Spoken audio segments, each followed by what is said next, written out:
Buenos días amigos, gracias por acompañarnos en un nuevo capítulo de Yo Paciente, su podcast dedicado a compartir experiencias, conocimiento sobre salud y desarrollar la cultura de prevención en nuestro país.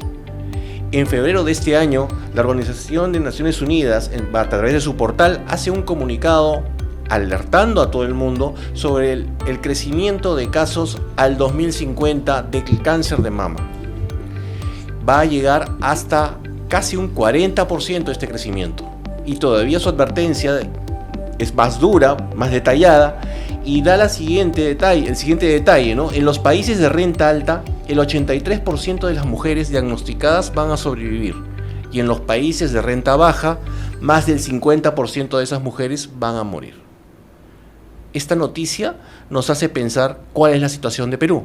Somos un país de renta alta, un país de renta baja. ¿Qué cosa viene a ser el cáncer de mama? ¿Cómo lo debemos enfrentar? ¿Qué opciones tenemos en nuestro sistema de salud?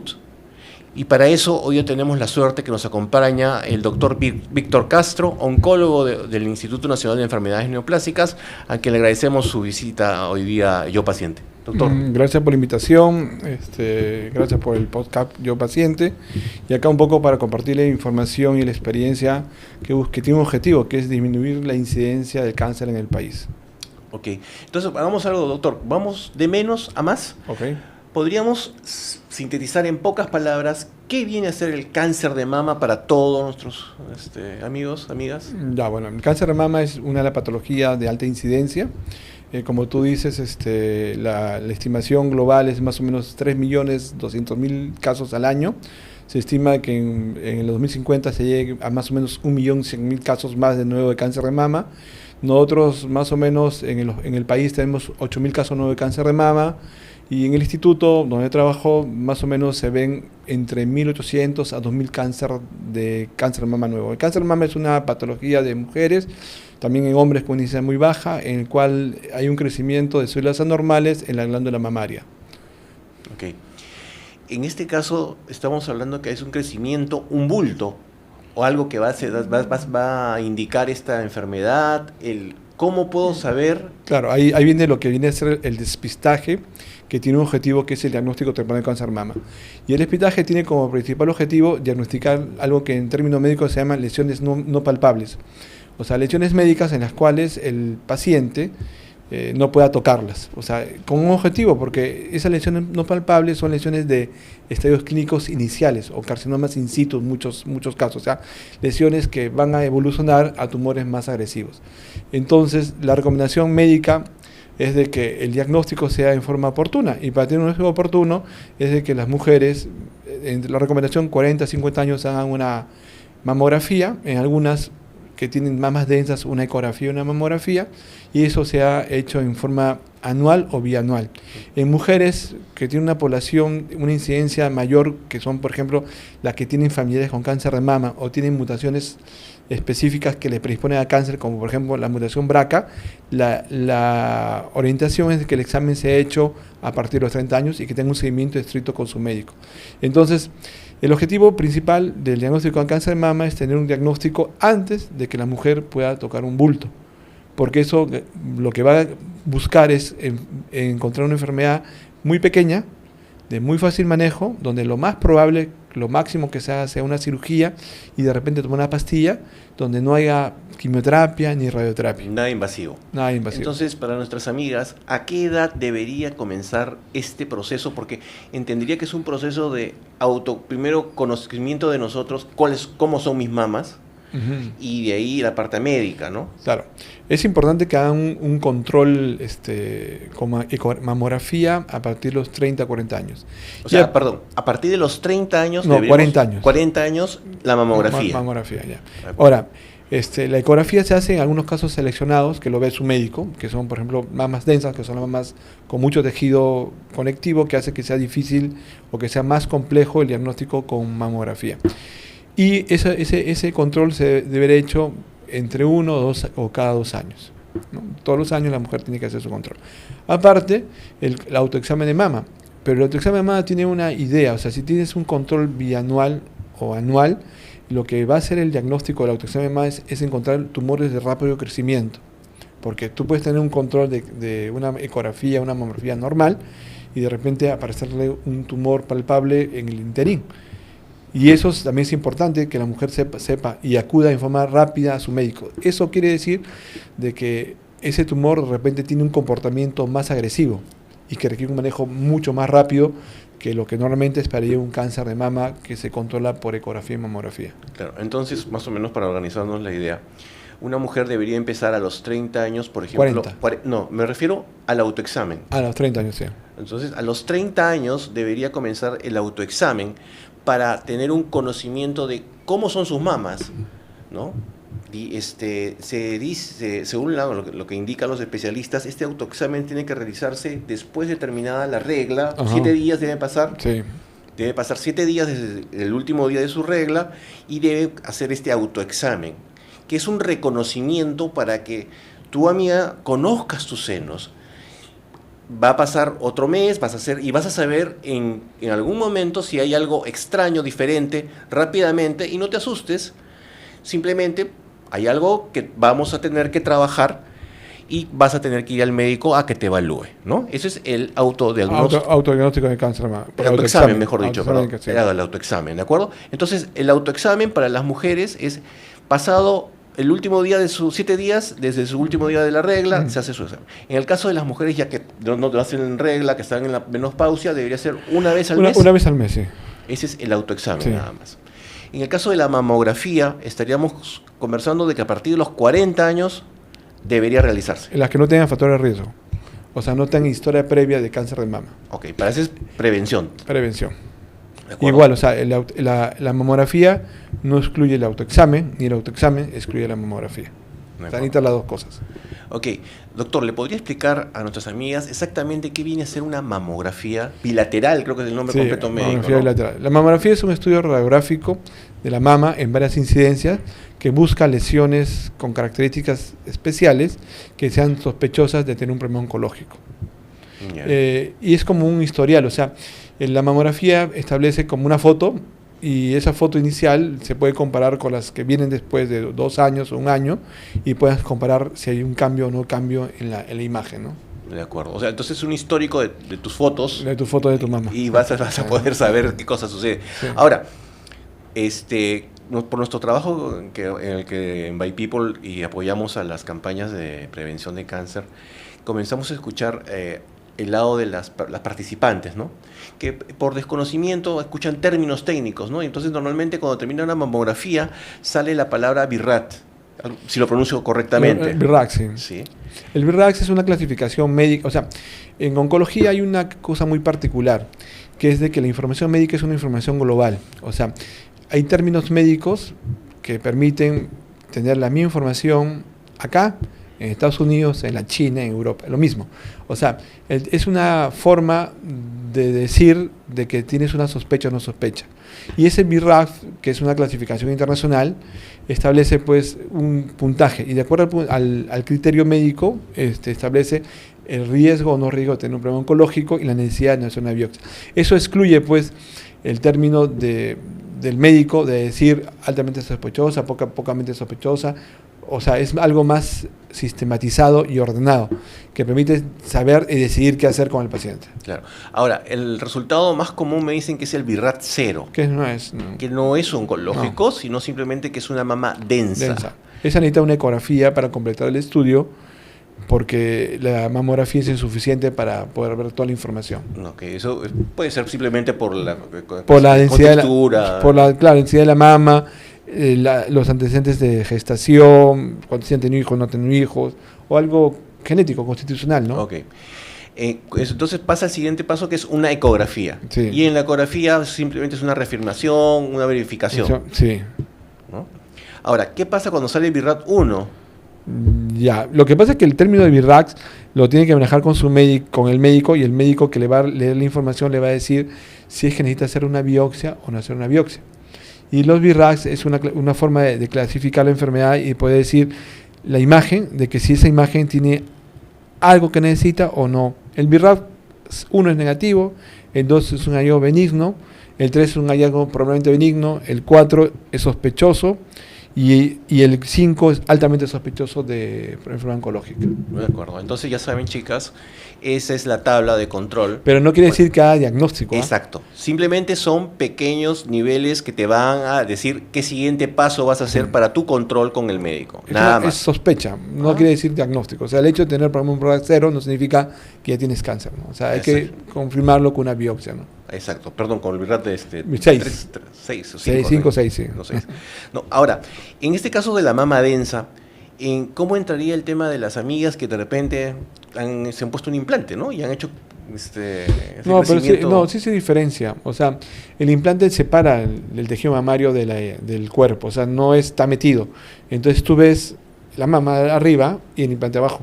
O sea, no había ningún problema, entonces. No hay problema. Tienen esos implantes, sí puede hacer su mamografía. Igual, sin ningún problema y todo. Pero sí debe decirle al médico que tiene estos implantes. Bueno, se va a saber. Lo vas a ver en la imagen, o sea, vas a ver en la imagen que tienes implantes, ¿no? Ya, perfecto. Entonces, esto sería la mamografía bilateral que se realiza de 40 a los 69 años. Sí. ¿De acuerdo? La ecografía mamaria, ¿qué vendría a ser entonces para detallar el examen? Es un examen con ultrasonido que es un traductor que a través de las ondas sonoras establece una imagen que se ve en una pantalla. Entonces, esa interpretación de eso establece las características de la lesión, si es una lesión sólida, una lesión líquida, si es tiene espículas, no tiene espículas, y con eso se complementa el estudio de la mamografía para establecer una sospecha de cáncer o no sospecha de cáncer. De acuerdo. Ahora, nuestras amigas, para ir a estos exámenes, mamografía o ecografía, ¿cómo tienen que ir? ¿No tengo que usar desodorante? ¿No tengo que usar colonia, maquillajes, alguna cosa? No está nada especial. No hay ningún requerimiento en especial. Solamente lo que has hablado sobre el momento después de la menstruación y después nada especial. No hay nada especial. Sí. Y ¿dónde me la hago? Tiene que ser un centro o sea, que te garantice que la imagen sea una buena imagen y quien lea la imagen sea un médico entrenado en leer imágenes, ¿no? Porque no solamente es la imagen, sino necesitas al médico que lea la imagen, porque quien va a interpretar es el médico. El médico toma la mamografía, es una buena máquina y necesitas la interpretación médica para que la imagen pueda ser corroborada si es sospechosa o no sospechosa.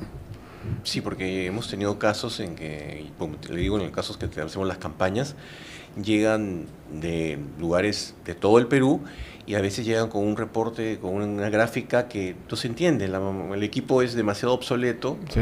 Y desgraciadamente tiene que repetirse todo el proceso. Entonces, cuando vayas a hacer tu mamografía, es importante que también te fijes dónde te la estás haciendo, con quién te la estás haciendo, para que tengas seguridad y no haya errores en la lectura. ¿De acuerdo? Es un dato importante que tienes que hacer. Claro, ahí tienes la parte tecnológica, que es la máquina, y tienes la parte humana, que es el médico que lee. Entonces, las dos cosas son importantes.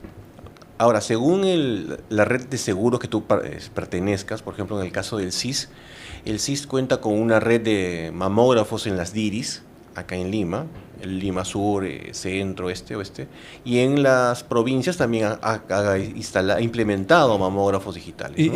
Incluso ahorita, adelantándose a lo que va a pasar de acá, una incidencia acá una semana, se va como... hay pocos médicos radiólogos especialistas, se está implementando o se va a lanzar lo que es la mamografía digital, o sea, la telemamografía. O sea, la mamografía hecha en un lugar lejano que se ha visto por médicos del instituto y leído por médicos con alto entrenamiento en ver mamografías. Entonces, con eso se solucionaría el problema de quién te lee y te interpreta correctamente la mamografía. Ese es el avance tecnológico. El avance tecnológico permite eso, ¿no? Permite hacer telemedicina, cirugía a distancia. Entonces, esas partes lo que el instituto está avanzando, ¿no? En implementar tecnología en diagnóstico. Y lo que tú haces es solucionar un problema importante, ¿no? No necesitas mandar al médico allá, necesitas enviar una buena máquina en el lugar donde va a hacer la mamografía y centrar la estructura de imágenes con médicos altamente entrenados en eso, ¿no? Genial, es una gran noticia que ya se va a implementar esta tecnología para nuestros amigos de provincia, que a veces tienen que venir a hacer dejar todo para venir a Lima, hacerse un examen, que ahora no va a ser necesario. Y esto es para nuestros amigas que están en el CIS, ¿no? En el Sistema Integral de Salud. del MINSA. En el caso de las privadas, también pueden solicitarlo según la ley actual de prevención de cáncer. Los aseguradoras privadas tienen que hacer los despistajes de prevención anuales, ¿no? Según el protocolo establecido. Entonces, revisen sus contratos, revisen la letra pequeña y exijan, y por favor, también vayan.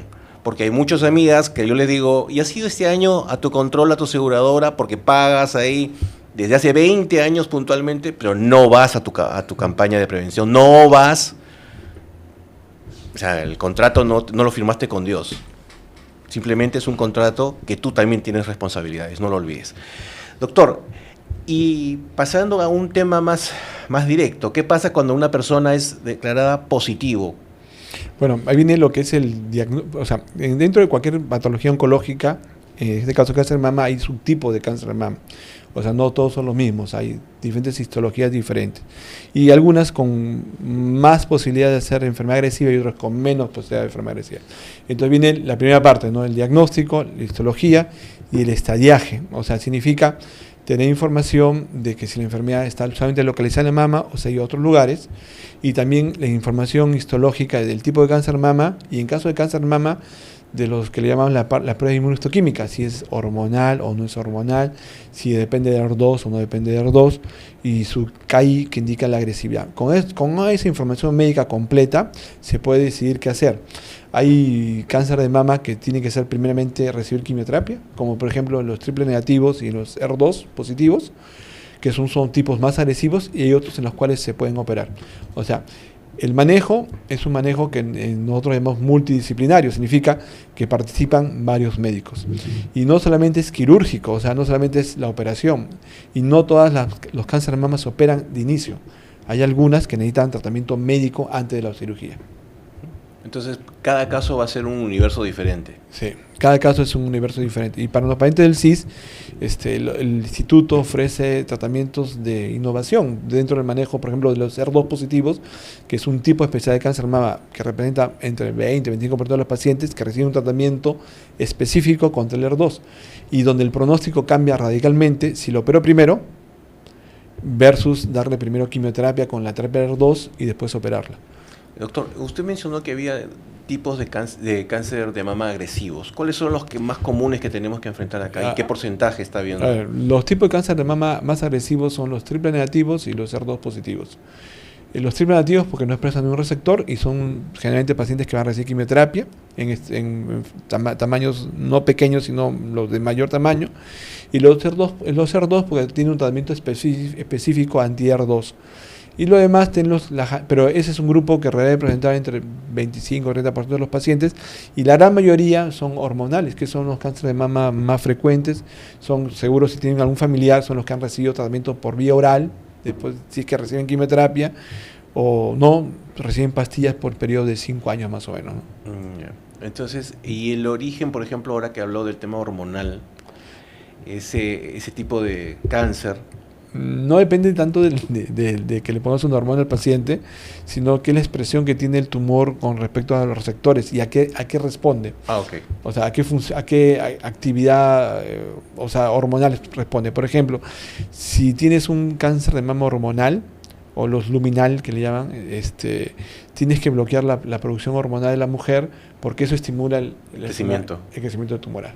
O sea, Y acá estaba conversando con una doctora y me decía que en provincia los niveles de cáncer de mama son bajos, pero acá en el casco urbano, en Lima, son más altos.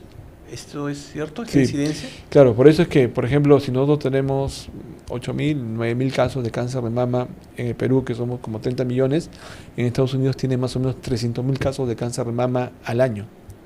Ellos son 150 millones. Entonces, si tú sacas los números proporcionalmente, nosotros tenemos menos incidencia que ellos. Y eso tiene que ver con el ritmo de vida. Es una enfermedad, como dijiste, de un nivel medio para alto, ¿no? Claro, pero aquí estamos hablando entonces que en el sector rural sí hay cáncer de mama. Hay cáncer de mama, pero es menos incidencia. Pero el más fuerte está acá en el casco urbano, sí, en la capital. Sí. Prácticamente. En las ciudades. Las ciudades, o sea, donde hay más de concreto, donde hay más modernidad. ¿Estaríamos hablando que va acompañado de esto? Tiene que ver con estilo de vida, tiene que ver, por ejemplo, el sobrepeso, estimula el cáncer de mama, el estilo de vida que te permite tener una vida sedentaria, el manejo de algunas terapias de reemplazo hormonal, tiene que ver con la mayor incidencia de cáncer de mama, ¿no?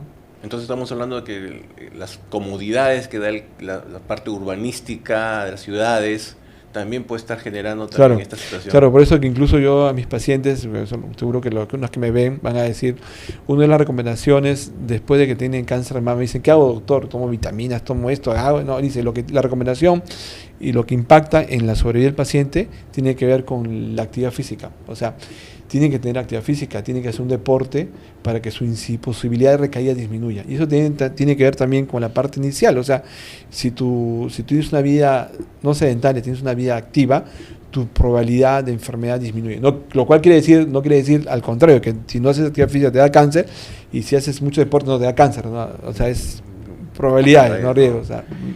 Por ejemplo, y el factor hereditario genético, por ejemplo, en mi caso, mi papá tuvo cáncer, mi mamá tuvo cáncer 4 veces y yo no me salvé, o sea, yo también salí. No, hay genes que tienen que ver con cáncer, hay muchos genes, el más conocido en mama es el gen BRCA, ¿ya? Y tú ves poblaciones familiares continuas, o sea, mamá, primas, hijas con cáncer de mama.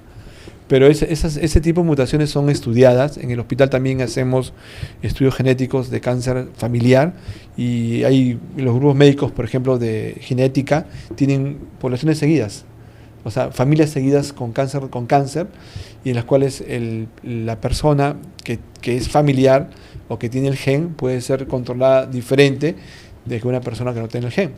También el hecho de tener el gen no te hace, sí va a ser cáncer, ¿no? O sea, te da una probabilidad mayor de tener cáncer y por tanto tu estilo de vida, tu control es diferente, ¿no? O sea, en estos momentos nosotros una persona podría hacerse su prueba genética y tener un perfil de lo posible, lo más cercano que pueda sucederle en el futuro con una enfermedad. No todas las enfermedades están metidas en eso. O sea, hay un grupo de enfermedades que tienen carga genética. Hay estudios, no lo tenemos en el instituto, en el cual se hacen perfilamientos genéticos para ver cáncer hereditario. Pero eso tiene que ver mucho con que tengas historia previa de cáncer. O sea, es poco probable que si no tienes historia previa de cáncer, tengas un gen que predisponga a un cáncer, ¿no? Entonces, si tienes historia familiar de cáncer, sí es una indicación tener una consulta genética. Es una alerta. Sí, y hay estudios que se hacen que te pueden decir si tienes un gen de los estudiados, de los conocidos, porque no todo está conocido actualmente, que pueda saber que con ese gen tú vas a tener predisposición, no sé, pues a hacer 20% más de cáncer de colon, 30% más de cáncer más, 50% más de cáncer de leucemias que la población general, ¿no? Bueno, amigas, no cometan el mismo error que yo cometí. Si tienes tu papá, tu mamá han sufrido de cáncer, ya es una alerta. Es una doble alerta que te está diciendo que posiblemente tus genes sean predispuestos para esto, una posibilidad. No esperes como yo que tener los síntomas y que te vayan a diagnosticar algo, ¿no? Ahí es importante la prevención y el chequeo. O sea, si tienes familiares con cáncer, tienes que chequearte. Ahora, no todos los cánceres predisponen a herencia. O sea, hay cánceres que tienen predisposición a herencia y otros que no. Entonces, necesitas la consulta médica para que el médico te oriente y te diga cómo va a ser tu perfil de seguimiento. O sea, qué necesitas tú como paciente que no tiene problema oncológico hacer para ver o hacer un diagnóstico temprano de un problema oncológico, ¿no? Como conversamos, el diagnóstico temprano de un problema oncológico hace de que el tratamiento sea mucho más sencillo, mucho más fácil y mucho menos agresivo que un diagnóstico tardío. Claro. Ahora, doctor, llegando a una siguiente fase, ¿qué sucede cuando una paciente llega a un estadio, y lo vemos en la prensa, complicado, y que necesita un medicamento que muchas veces sucede, no está en el petitorio, sino hace poco hubo varios casos en que sucede, ¿no? Tengo este cáncer, hay esta medicina, pero no aparece, no está en el petitorio. ¿Qué debe hacer esa persona? Hay una situación bastante compleja, ¿no? Que va a depender mucho del tipo de enfermedad que tengas. Lo ideal es que el paciente sea diagnosticado temprano y tratado en forma oportuna y temprana y evitar de que la enfermedad progrese. Cuando la enfermedad llega o muy tarde o la enfermedad progresa, depende del tipo de enfermedad, y hay tratamientos que lo que van a lograr es mejorar los tiempos de sobrevida. Si es una enfermedad metastásica, son tratamientos no curativos, o sea, los medicamentos no curan al paciente, prolongan su tiempo de sobrevida, su calidad de vida. Existen una serie de medicamentos dentro del manejo oncológico, algunos con impacto intenso, o sea, alto, y otros con menos impacto. Por ejemplo, no dar tratamientos anti-HER2 en cáncer mama HER2 positivo metastásico sería como un crimen, ¿no? O sea, porque eso sí da un impacto alto con respecto a la sobrevida, que lo hace el CIS, lo hace el Estado. Hay enfermedades en las cuales ese tipo de tratamiento, su impacto no es tan intenso. Entonces, lo importante es que se pueda diferenciar con evidencia de que hay enfermedades en las cuales sí es importante los tratamientos de alto costo. Y hay enfermedades en las cuales ese impacto es un impacto todavía bastante reducido. Y ahí entra un tercer escenario que digo yo, ¿no? Que es la oportunidad de participar en ensayos de investigación médica. La opción de estudio de investigación médica implica que un paciente pueda recibir un tratamiento innovador, por lo menos 4 o 5 años antes de que el medicamento esté disponible en el mercado, y que generalmente los ensayos que hacemos en el instituto son ensayos fase 3, o sea, en la parte final de la aprobación. O sea, significa que lo más probable es de que ese medicamento que está investigado sea aprobado para la indicación médica estudiada de acá a 4 o 5 años.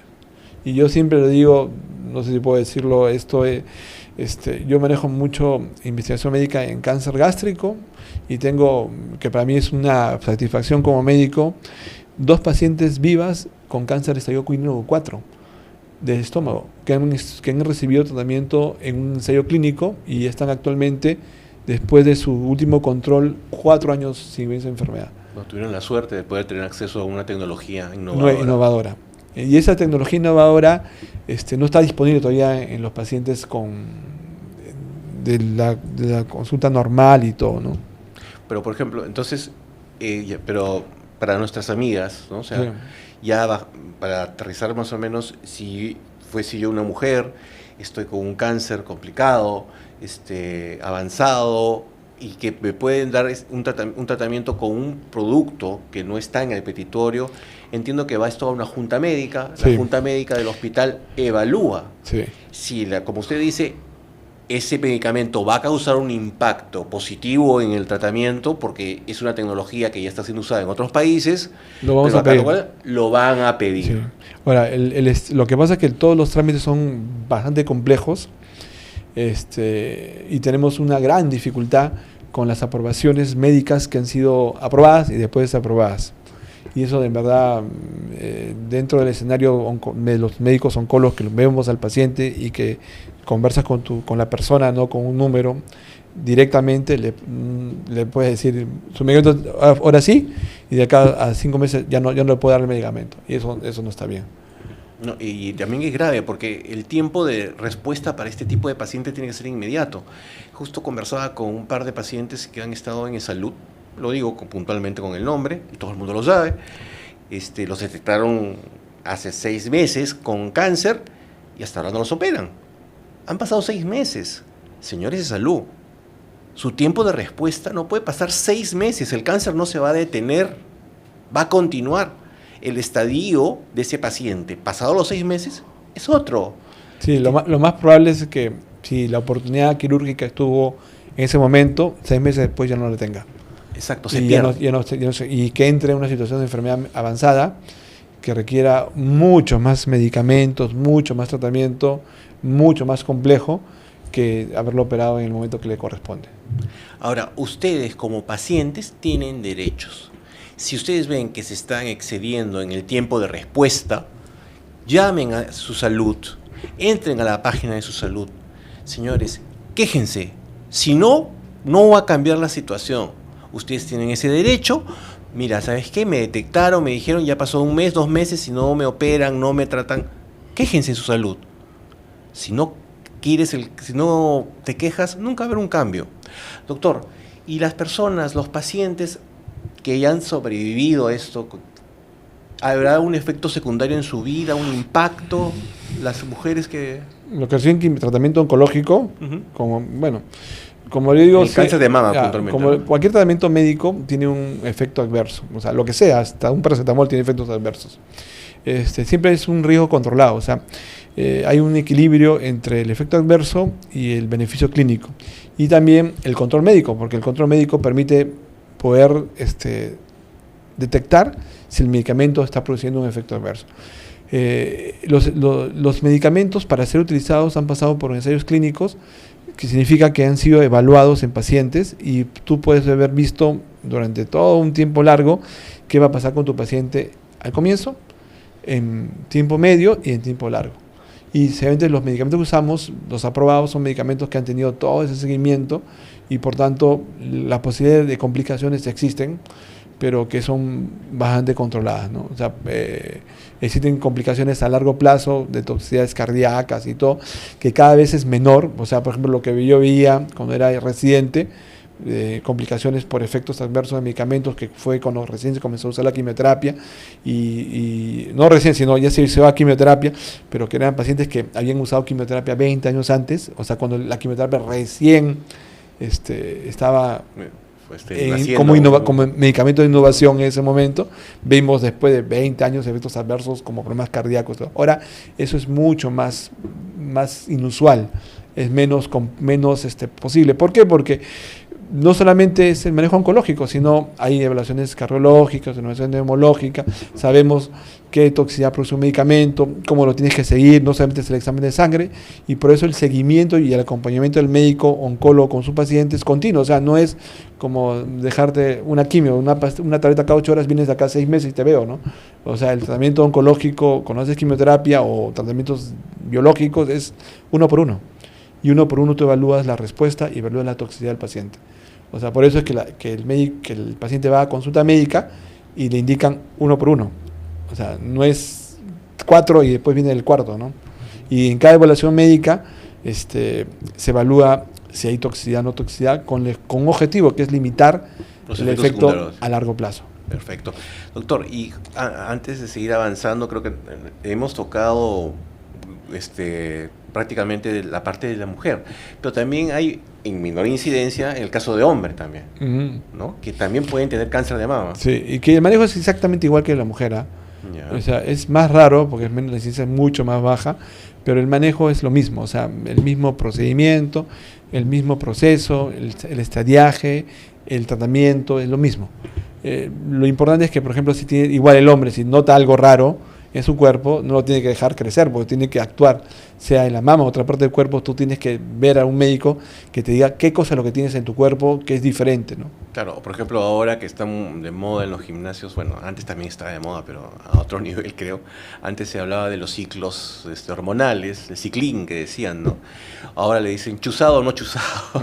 Y por ganar masa muscular, hacen un cambio hormonal sintético, y eso puede activar ese cáncer de mama. ¿Podría pasar? Si usan hormonas, sí pueden activar. No he visto, no tengo mucha información sobre eso, ni tampoco hemos visto muchos casos de por ejemplo, de uso de los esteroides en cáncer. No he visto pacientes de esa forma, pero todo lo que haces con tu cuerpo tiene una repercusión a mediano y largo plazo, ¿no? Claro, porque normalmente en los gimnasios se habla de la ginecomastia, ¿no? Claro. Que hay un crecimiento en la mama de los hombres por estar usando hormonas femeninas. Sí. ¿No? Entonces, eso si tienes predisposición a hacer cáncer, sí te va a dar cáncer, ¿eh? Entonces, chicos, yo sé que tienen un afán de verse bien, todo, pero todo cambio, como dice el doctor, todo lo que ingresa a su cuerpo tiene un impacto, ¿no? Y si no está siendo a través de un médico bajo un control, es más riesgoso. Su salud está en riesgo. Y tú tienes 20 años, 25 años, tienes una vida por delante. Puedes sacar pecho y sacar espalda, de todo. Te va a demorar, pero vas a estar sano, ¿no? No se olviden de ese detalle. Doctor, y pasando ahora al tema de la ONU, esta incidencia, prácticamente agarró su espada, dividió el mundo. Los que tienen renta alta y los que renta baja. Los que tienen renta alta sobreviven, y los que tenemos renta baja, 50% sacrificados. Claro, eso tiene que ver con el acceso primero, la oportunidad de diagnóstico temprano. O sea, despistaje adecuado, diagnóstico temprano, una alta incidencia de curación. O sea, si yo tengo estadios clínicos 1 in situ, mi posibilidad de curación llega casi al 100%. Pero si mi población grande se diagnostica en estadio 3, 4, mi posibilidad de curación es bajísima. Entonces, eso tiene que ver más con eso. O sea, el acceso a primero, la costumbre o la costumbre o lo que hacen las mujeres de ir a hacer su chequeo, ¿no? Como algo normalizado dentro de su vida. O sea, tengo que chequearme todos los años o cada 2 años voy a hacer mi examen ginecológico, mi ecografía, mamografía. Si nuestra costumbre es no hacer chequeos y esperar tener un tumor y después del tumor ver si crece o no crece para recién ir al médico, entonces por eso el diagnóstico es más avanzado. Entonces eso tiene que ver con uno, después con el estilo de vida, pero yo creo que más es el acceso al diagnóstico oportuno, porque si tienes 1000 pacientes diagnosticados de cáncer de mama y el 90% de estadio clínico 1, entonces mi curación es altísima. Y si tengo 1000 pacientes diagnosticados de cáncer de mama y el 60-70% de estadio 4, entonces tienes una alta incidencia de mortalidad. Entonces esta estadística que lanza la ONU en los países de renta baja se debe puntualmente a que la falta de costumbre de prevención y el acceso van de la mano, ahí, ¿no? Entonces, vuelvo a repetirlos. Tenemos el acceso a través del CIS, las VIRIS, el INEN, los hospitales. Sé que es complicado dedicar un día entero, porque a veces te demora una mañana, dices eso, lo entiendo. Pero tu salud es importante, porque si tú dejas que la enfermedad aparezca, dejas de trabajar, dejas de cuidar a tu familia, el impacto puede ser mayor y tu vida puede estar en peligro.